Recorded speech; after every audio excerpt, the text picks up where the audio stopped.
we go. Getting a little better each time. I guess that's all you can ask for. Welcome to Conquer the Call. First off, I'd like to congratulate you on getting the most advanced game call training system ever created. Now, I know you're excited to get going. I know you want to jump right in and start calling. But please, watch this video tutorial in its entirety. The reason being is we're going to go over all the different attributes of this system. We're going to show you every little piece of this program and how it works so you can get the most out of it. Understanding this is going to help progress your calling so much you won't even believe it. So watch the whole thing, and when you're done, you'll be ready to conquer the call.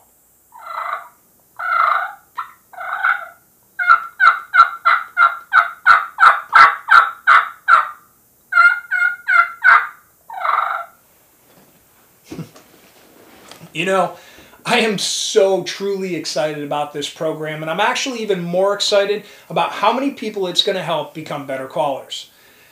This program was designed out of necessity, and the necessity is something that I myself and so many other people are dealing with on a day-to-day basis. It's designed to fill the instructional gap that so many of us have. It's that lack of an instructor or a professional or even just somebody that's better than us to help us. It's basically the lack of feedback and direction that's keeping us from progressing and becoming better callers.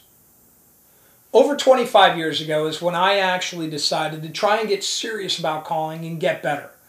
The only thing I had available to me was certainly not an instructor, but the old VHS tapes and the old audio tapes. And even then, they were far and few between and certainly hard to come by. Getting better was a struggle for sure, and it was happening at a snail's pace at best. The only feedback I was getting at the time was from other people around me either telling me to get out or go practice somewhere else. So drastic improvements really didn't take place until I got into the outdoor industry. It was at that point where I truly feel blessed. The people, the world champion callers and the world-class callers, some of the best out there, were able to give me pointers and help me, little tips and so forth that really, truly helped me progress. But the only thing is that I only had access to them a couple times a year, and that certainly wasn't cutting it. This is exactly why we created Conquer the Call. It's a ready-to-go instructor anytime you want to call 24/7. Wondering how you're doing? It's a thing of the past. With audio, video, visual feedback, and scoring, you are going to learn like never before. So let's move on. Let's get into the nuts and bolts of this thing and show you exactly how it works. Okay, we're going to start this real easy now. Obviously, if you're watching this video, you've opened up the program and you realize that you start on this page, the video tutorials page. Now, if you double click on this, it'll start the video for you, or if you just single click and press play, it'll also do the same thing. Now, while you're watching, you have your volume controls here, and you also have your pause and stop controls, which are normal on most video players, and then you have your full frame option. You click on that, it'll actually go to full frame. Down in the bottom right hand corner, you can click on the reduce button, or you can just hit escape on your keyboard to bring it back to normal. Now, once you've watched the video in its entirety, then you can move down. Once you feel comfortable, you move down to this plate right here, which is the Instructor Plate. The Instructor Plate is actually going to play a high-quality rendition of what the instructor was teaching. So, by hitting play, it's going to play the rendition of what he was just teaching. Now, this button right here I feel is really important. I came up with this repeat button because when somebody gets to a point where they're feeling confident about it and they're getting better, but they just haven't got it to where they feel they're exact or they're really good, you hit repeat. And what I've always done is I have actually had the caller call with me at the same time so you can match up the cadence, you can match up the note length, and really get tuned in to how the instructor's doing it. So by hitting repeat and clicking on it, as you see, it's going to play 4 all the way through, then it's going to keep repeating itself. So you can practice, and as this keeps going, you're going to keep calling along with the instructor and getting better and better. Now, just by either hitting stop or repeat, it's going to continue through that one sequence and then stop. Then you get to move on from there because obviously now you feel confident about it and you're going to get ready to record. Moving down to your caller control panel, you're going to notice your playback buttons. These are going to allow you to do just that. Playback previous attempts. It's going to allow you to hear what you sounded like last time, yesterday, last week, or last month. It's going to allow you to go back and hear how you sounded before versus how you sound today. Moving over to the record and microphone buttons, these do obviously what they say. The record is going to record your attempt versus the instructor. The microphone, what it's going to do is it's going to recalibrate your microphone if you click on it. What it's going to do is it's going to adjust your microphone level to the sound of your call and your surroundings. So, if you're calling in the living room and you're making too much noise and you get kicked out and you got to move down to the den, well, the acoustics in that room may be different. So you might want to recalibrate your microphone. So, in recalibrating, you always want to say yes. If you hit record and this pops up, which is going to happen each time you do an attempt on a new version of a call, you want to say yes. The reason being is that some calls are softer than others, some are louder, and it wants to adjust your microphone level to best suit the compatibility with the call that you're trying to replicate. So, if you get prompted to recalibrate, always say yes. For this instance, we're going to say no just for instructional purposes. Now, rather than hit record right now and blow out the microphone with an actual call, we're going to play a past call and you'll just see exactly how it's going to happen. Just pretend that what we're doing right now is calling into the program.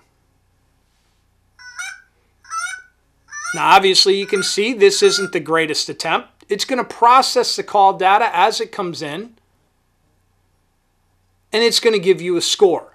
As you can see, that was scored up at an overall score of 56. Okay? Now, if you look at your visuals, you'll be able to see that these calls don't resemble the ones that you're trying to replicate. You can tell that there's a drawn out beginning rather than an abrupt uprise of the call sound. So these are things that you can visually see. You can also play it back. You play back your instructor,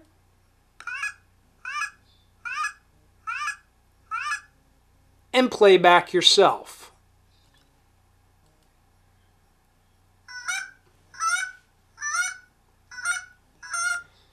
Now you can obviously see the difference here. You can also hear the difference. This is very, very important.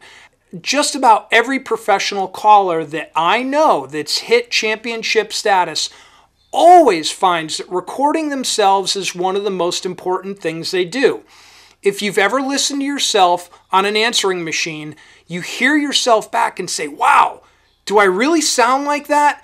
Well, that's what this is going to enable you to do. It's an instant realization of what you truly sound like. It's also going to allow you to see where your differences are and be able to make changes accordingly. Now let's move on to the scores. We're going to show you exactly what these scores mean and why. Before we get started, I need to explain something very, very important. You need to pay attention to this. The instructor version is a very, very high quality studio recorded rendition of the call. Even the instructor themselves will not be able to replicate their own call in any environment, even if they were to do it again in this studio. So, what I want to make you aware of is that if you are in a kitchen or a living room and there's echoes and the sound bounces around, or if you're in a place with carpet and the sound is dead, you could blow in one area and your sound could score a 50 or a 55. If you blow that exact same sound in a different area, you may score a 60 or you may score a 40. It depends on the acoustics of the room. So, this is what I want you to grasp. When you blow a score and you look at that, do not look at this 56 here as being a fail. Look at it as being a starting point. Because of the room and the call and the area that you're in and the call that you're using, you may never get an 80 or a 90 for an actual score. Your quality may be that high, but you may never get that for a score. So what you want to do is pay attention to the numbers you start getting and just try to progress. A 40 may be a normal 60 or 70. So what you want to do is if you're blowing 40s, don't say, oh, I'm blowing a 40, I need to get an 80. No, say, okay, now I want to do 45s and 50s and get to a 55 or a 60. The whole idea is progression. Don't think of the number as an actual grade score, just as a starting point and a progression from that point on. So again, the acoustics in the room will affect your score. Utilize them as a starting point and a guide to your progression. Now I'll get into the sound and timing score and the different parts of the scoring system. Now obviously the sound score is a 51, your timing score is an 82, and your overall score is a 56. Now you may say, 56 is not halfway between 51 and 82, and that's true. We do not put as much weight on the timing score.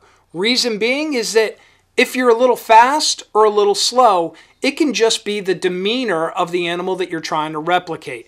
If a bird is quacking or honking or clucking or yelping or whatever fast or a little faster, it may just be because it's more excited. A little slower is just a mellower bird. So we don't take the sound and timing scores as equals.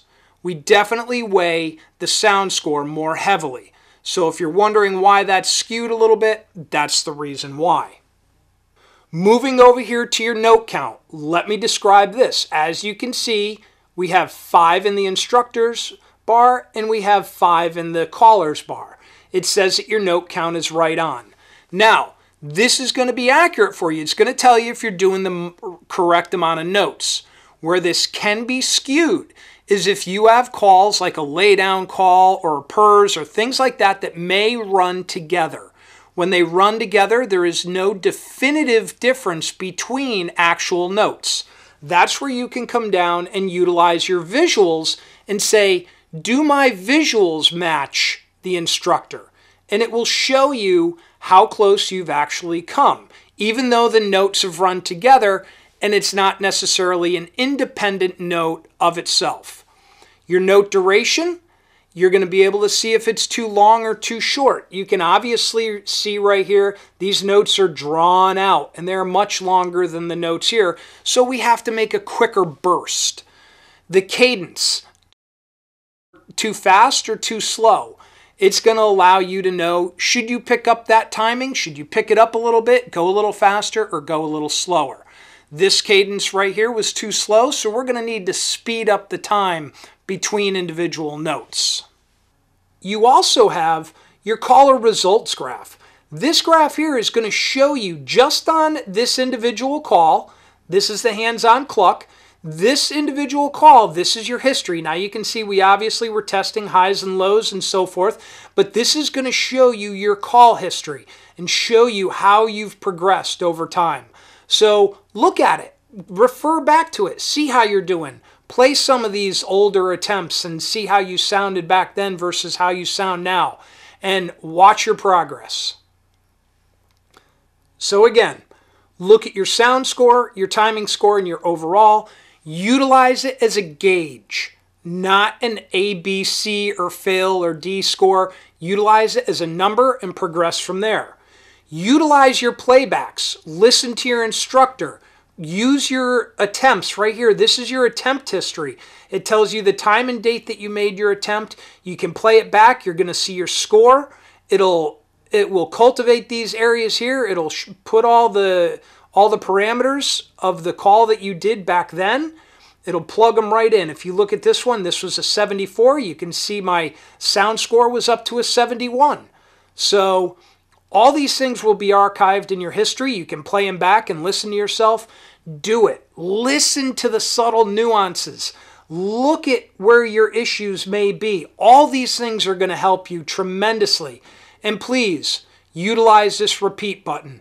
You can actually sit there and call along with your instructor. It will help you tremendously. So review this if you need to again. Look at all the parts and everything that's offered to you on this program, and I can guarantee you, you put your time and effort in, and you will conquer the call.